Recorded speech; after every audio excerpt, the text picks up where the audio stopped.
So second resonance circuit is parallel resonance circuit. Okay, so this is the another LCR circuit in which L, C are connected in parallel with input AC voltage. Okay, so the basic difference between series and parallel resonance is in parallel resonance circuit impedance of the circuit is maximum, while in series resonance circuit impedance is maximum. Okay, आता बघा resonance series मध्ये series resonance circuit आणि parallel मध्ये एक basic difference आहे. Series मध्ये आपण बघितलं जो इम्पिडन्स होता सिरीज सर्किट मध्ये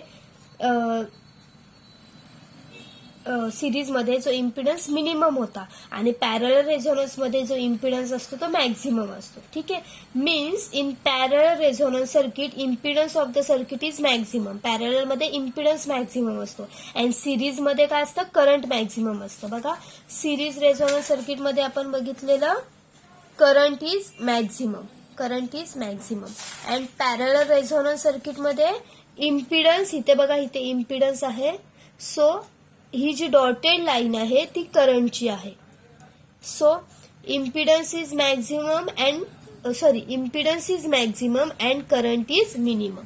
हा आहे basic difference parallel and series resonance मध्ये. ओके, अँड बाकी resonant frequency is calculated by same formula. Resonant फ्रिक्वेन्सीचा फॉर्म्युला सेम आहे FR is equal to 2π√LC जो आपण डिराइव्ह केला होता तोच. ओके, मीन्स बिकॉज आता हा सेम का आहे because at frequency capacitive reactance becomes equal to inductive reactance. त्याची कंडिशन सेमच आहे की ॲट रेझोनन्सला inductive reactance is equal to capacitive reactance हे दोन्ही काय असतात सेम असतात. Means XL is equal to XC. ठीक आहे, आता बघा ग्राफमध्ये बघा this figure shows that at FR resonant frequency current is minimum. ठीक आहे, रेझोनंट फ्रिक्वेन्सीला बघा ही जी डॉटेड लाईन आहे ती करंटची आहे आणि ही लाईन आहे ती इम्पिडन्सची आहे. सो ॲट रेझोनंट फ्रिक्वेन्सीला करंट किती आहे ऑलमोस्ट झिरो आहे आणि त्याच पॉइंटला इम्पिडन्स किती आहे मॅक्झिमम आहे. बरोबर, means in other words impedance is maximum, current is minimum means impedance is maximum. म्हणजे करंट मिनिमम असेल म्हणजेच अपोजिशन काय असणार आहे जास्त असणार आहे. बरोबर, and above resonant frequency there is less opposition of capacitor. ठीक आहे, बघा आता अबाव रेझोनंट फ्रिक्वेन्सी काय होणार फ्रिक्वेन्सी कमी चेंज झाली फ्रिक्वेन्सी जास्त झाली म्हणजे कॅपॅसिटिव्ह रिॲक्टन्स काय होणार कमी होणार. फ्रिक्वेन्सी इन्क्रीज झाली मीन्स कॅपॅसिटिव्ह रिॲक्टन्स काय होणार डिक्रीज होणार. मीन्स अपोजिशन असणारे कॅपॅसिटिव्ह रिॲक्टन्सचं कमी होणार. अपोजिशन कमी असल्यामुळे above resonant frequency current is minimum. बघा करंट इन्क्रीज होत जाते आणि करंट इन्क्रीज झाला म्हणजेच काय होणार इम्पिडन्स अपोजिशन काय होणार जास्त कमी होणार. बरोबर, अपोजिशन कमी होते म्हणजे करंट काय होते इन्क्रीज होते. समजला first point. Means in above resonance there is less opposition of capacitive reactance which increases IC therefore impedance is less. बरोबर, अबाव रेझोनंट फ्रिक्वेन्सी इन्क्रीज होत गेली, फ्रिक्वेन्सी इन्क्रीज झाली म्हणजे कॅपॅसिटिव्ह रिॲक्टन्स डिक्रीज झाला. बरोबर, मग रिॲक्टन्स डिक्रीज होते म्हणजे अपोजिशन कमी होते म्हणजेच काय होणार करंट इन्क्रीज होतोय. IC करंट इन्क्रीज झाला म्हणजेच काय झालं इम्पिडन्स काय होणार आहे डिक्रीज होणार. हा झाला first point. Then second below resonant frequency काय होणार opposition of inductance is less. Below resonant frequency म्हणजे फ्रिक्वेन्सी कमी होणार. 10 असेल ते तर 9, 8, 7 मीन्स फ्रिक्वेन्सी कमी झाली म्हणजेच इंडक्टिव्ह रिॲक्टन्स काय झाला कमी झाला. Means below resonant frequency inductive reactance is less.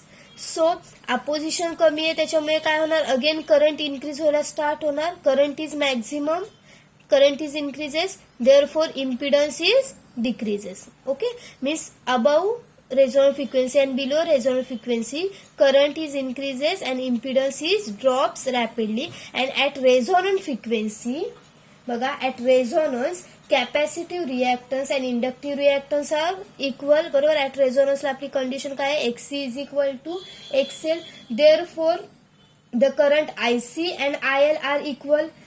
Okay, but as we know IC and IL are 180 degree out of phase means they will cancel out each other. Okay, आता बघा total current काय येणार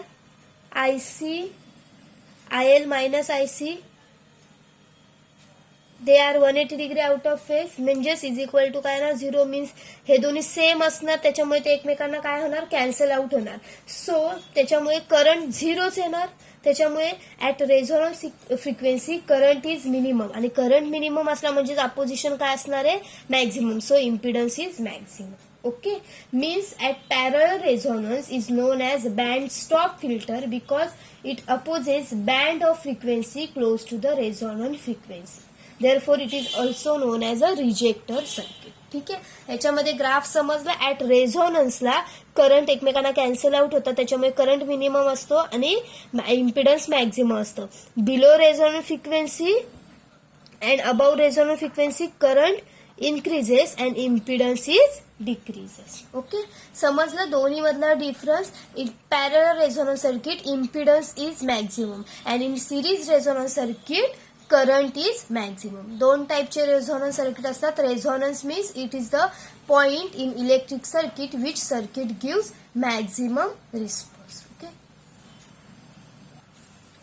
so let's see comparison of series resonance and parallel resonance. So in series resonance, first point is L and C are in series, and in parallel L and C are in parallel. Okay, in series resonance at resonance current is maximum and parallel मध्ये at resonance current is minimum. त्याच्याच opposite current maximum म्हणजे at रेझोनन्सला impedance काय असणार minimum, impedance is minimum. And in parallel resonance at resonance impedance is maximum. Okay, then fourth point in series resonance circuit is capacitive below FR and inductive above FR.